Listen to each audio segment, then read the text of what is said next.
வணக்கம். இன்றைக்கி நம்ம பார்க்க போகிற சமையல் இட்லி, தோசை, சாதம் எல்லாத்துக்குமே தொட்டு சாப்பிட்ற மாதிரி ஒரு அருமையான குழம்பு தான் செய்ய போகிறோம். ஒரு மாதத்துக்கு நீங்கள் ஃப்ரிட்ஜில் ஸ்டோர் பண்ணி வச்சிங்கனாலும் சூப்பராக இருக்கும். நம்ம பூண்டு தொக்கு, பூண்டு குழம்புலாம் அந்த மாதிரி சூப்பராக இருக்கும். இந்த சாதத்தோடு பிசைஞ்சு சாப்பிட்றதுக்கு, இட்லிக்கெலாம் கூட தொட்டு சாப்பிட்டோம்னா அவ்வளோ அருமையாக இருக்கும். ஸோ வாங்க இந்த குழம்பு எப்படி செய்யலாங்கிறத பார்க்கலாம். ஒரு மிக்சி ஜார் எடுத்துக்கலாம். இதில் பார்த்திங்கன்னா ஒரு கைப்பிடி அளவுக்கு நாட்டு கொத்தமல்லி எடுத்திருக்கேன். நாட்டு கொத்தமல்லி கிடைச்சா சேர்த்துக்கோங்க, நல்ல ஃப்ளேவராக இருக்கும். அதே மாதிரி ஒரு கைப்பிடி அளவுக்கு கருவேப்பிலை சேர்த்துக்குங்க. கருவேப்பிலை நல்லா கொழுந்தாக பார்த்து எடுத்துக்கோங்க. ரொம்பவும் முத்தலாக இல்லாமல், அதாவது டார்க் பச்சை கலரில் இருக்கும் அந்த மாதிரி இல்லாமல் எடுத்துக்கோங்க.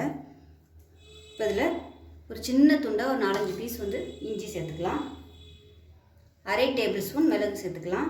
இது எல்லாத்தையுமே நல்லா அரைச்சிக்கலாம். கொஞ்சமாக தண்ணி ஊற்றிக்கலாம். இதை முடிஞ்ச அளவுக்கு நல்லா நைஸாக அரைச்சிக்கலாம். இப்போ பாருங்கள், நல்லா நைஸாக அரைச்சாச்சு.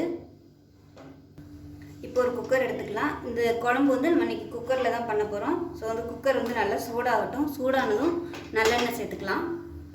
குக்கர் நல்லா சூடாயிருச்சு. இதில் எண்ணெய் சேர்த்துக்கலாம். நல்லெண்ணெய் சேர்த்துக்கோங்க, அதுதான் நல்லாயிருக்கும்.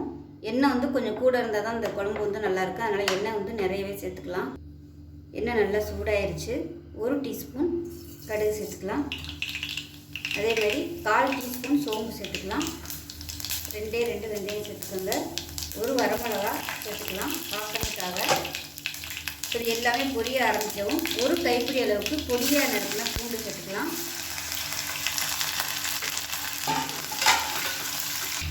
இப்போ இதில் பெருங்காயம் கொஞ்சமாக சேர்த்துக்கலாம்.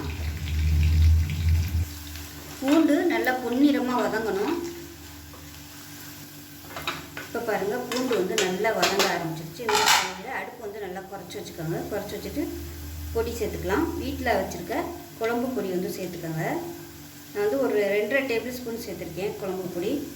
அதே மாதிரி மிளகாத்தூள் சேர்த்துக்கலாம். காரம் இது கொஞ்சம் சுருக்குன்னு இருந்தால் தான் நல்லாயிருக்கும். அதனால் காரம் கொஞ்சம் அதிகமாகவே சேர்த்துக்கலாம். நான் சரிக்கு சமமாக சேர்த்துருக்கேன். இப்போ இதையும் எண்ணெயில் லேசாக பரட்டி விட்டுக்கலாம். அடுப்பு மீடியமாகவே இருக்கட்டும். இப்போ லேசாக எண்ணெயில் வதக்கி விட்டுட்டு நம்ம அரைச்சி வச்சுருந்த கருவேப்பிலை கொத்தமல்லி பேஸ்ட்டையும் இதில் சேர்த்துக்கலாம். ரொம்ப நேரம் வதக்க வேணாம், டக்குன்னு சேர்த்துருங்க. சேர்த்துட்டு நல்லா மிக்ஸ் பண்ணி விட்டுக்கலாம்.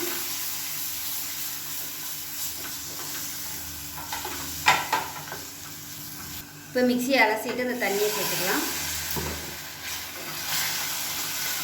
நல்லா கலந்து விட்டுக்கலாம். கலந்து விட்டுட்டு தேவையான அளவுக்கு தண்ணி சேர்த்துக்கலாம். சேர்த்துட்டு நல்லா கொஞ்சம் ஒரு கொதிக்க ஆரம்பிக்கட்டும். இப்போ கொதிக்க ஆரம்பிக்கட்டும். இதில் பார்த்திங்கன்னா புளி சுடுதண்ணியில் ஊற வச்சுருக்கேன். இதை கரைச்சிட்டு தேவையான அளவுக்கு சேர்த்துக்கலாம். இப்போ இந்த குழம்புக்கு தேவையான உப்பு சேர்த்துக்கலாம்.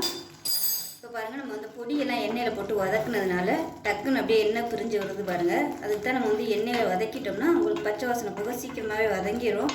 ரொம்ப நேரம் கொதிக்க விடணும்னு அவசியம் இல்லை. இப்போ இது கொதிக்க ஆரம்பிச்சிருச்சு. புளி தண்ணி சேர்த்துக்கலாம். டேஸ்ட் பண்ணி பார்த்துக்கிட்டு கொஞ்சம் கொஞ்சமாக சேர்த்துக்கோங்க, மொத்தமாக ஊற்றிடாமல். இதுக்கு புளி, உப்பு, காரம் தூக்கலாக இருந்தால் தான் இந்த குழம்பு நல்லாயிருக்கும். இப்போ தேவையான அளவுக்கு தண்ணி சேர்த்துக்கலாம்.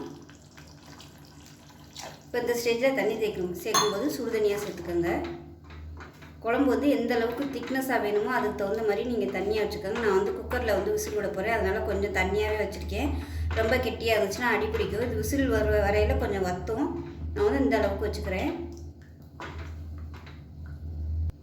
இப்போ உப்பு, புளி, காரம்லாம் செக் பண்ணி பார்த்துக்கோங்க. எனக்கு எல்லாமே கரெக்டாக இருக்குது. உப்பு மட்டும் கொஞ்சம் அரை உப்பாக போட்டுக்கோங்க. அதுக்கப்புறமா நம்ம சேர்த்துக்கலாம். நீங்கள் கடாயில் பண்ணுறதா இருந்தால் அடுப்பு நல்லா குறைச்சி வச்சுட்டு ரொம்ப நேரம் நீங்கள் கொதிக்க விடணும். இது எந்த அளவுக்கு கொதிக்குதோ அந்தளவுக்கு குழம்பு டேஸ்ட்டு கொடுக்கும்.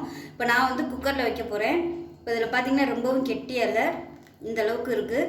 இப்போ இது மீடியமான ஃப்ளேமில் நல்லா ஒரு 5 விசில் நான் விட போகிறேன். 5 விசில் விடையில் குழம்பு நல்லா கெட்டியாயிரும். இப்போ மூடி வச்சிடலாம். இப்போ விசில் போட்டாச்சு. நல்லா ஒரு 5 விசில் விட்டுட்டு ஸ்டீம்லாம் போனதுக்கப்புறம் பார்க்கலாம். இப்போ நல்லா ஒரு 5 விசில் விட்டு ஸ்டீம்லாம் போயிடுச்சு. எப்படி இருக்குன்னு பார்க்கலாம். குழம்பு பாருங்கள், நல்லா சூப்பராக வந்துருச்சு குழம்பு. நம்ம கடாயில் கொதிக்க விட்டோம்னா கூட ரொம்ப நேரம் கொதிக்க விடணும். பாருங்கள், நம்ம குக்கரில் வந்து ஒரு 5 விசில் தான் விட்டோம். சூப்பராக ரெடி ஆகிடுச்சு பாருங்கள். நல்லா எண்ணெயெல்லாம் வெளியே வந்துருச்சு. அவ்வளோதான். இட்லி, தோசை, சாதம் எல்லாத்துக்குமே சூப்பராக இருக்கும். நீங்கள் இதை வந்து ஃப்ரிட்ஜில் வந்து ஸ்டோர் பண்ணிங்கன்னா 1 மாதத்துக்கு கூட வச்சுக்கலாம். இதில் நம்ம வந்து தக்காளி, வெங்காயம்லாம் சேர்க்காதனால தாராளமாக ஃப்ரிட்ஜில் வந்து நம்ம 1 மாதத்துக்கு வச்சு சாப்பிட்லாம். அவ்வளோ அருமையாக இருக்கும். இட்லி, தோசைக்கெலாம் நம்ம டக்குன்னு இது மாதிரி தொட்டு சாப்பிட்றதுக்கு அருமையாக இருக்கும். ஸோ ஒரு தடவை நீங்கள் இது மாதிரி செஞ்சு பாருங்கள். டேஸ்ட் நல்லா அட்டகாசமாக இருக்கும். அடிக்கடி செய்வீங்க. ரொம்பவும் ஆரோக்கியமாகவும் இருக்கும். கருவேப்பிலை, சுகர் பேஷண்ட்டாக இருக்கிறவங்க வந்து கருவேப்பிலை வந்து அதிகம் எடுத்துக்கிட்டோம்னா சுகர் வந்து கண்ட்ரோல் ஆகும். கொத்தமல்லியுமே பார்த்திங்கன்னா ரொம்ப உடம்புக்கு நல்லது. நல்லா பசியெல்லாம் எடுக்கும். ஸோ அந்த மாதிரி அருமையான அந்த குழம்பை செஞ்சு பாருங்கள். செஞ்சு பார்த்துட்டு எப்படி இருந்துச்சுங்கிறத சொல்லுங்கள். வீடியோ பிடிச்சிச்சின்னா லைக் பண்ணுங்கள், கமெண்ட் பண்ணுங்கள், சேனலை சப்ஸ்கிரைப் பண்ணுங்கள், பக்கத்தில் உள்ள பெல் பட்டனை ப்ரெஸ் பண்ணுங்கள். நன்றி.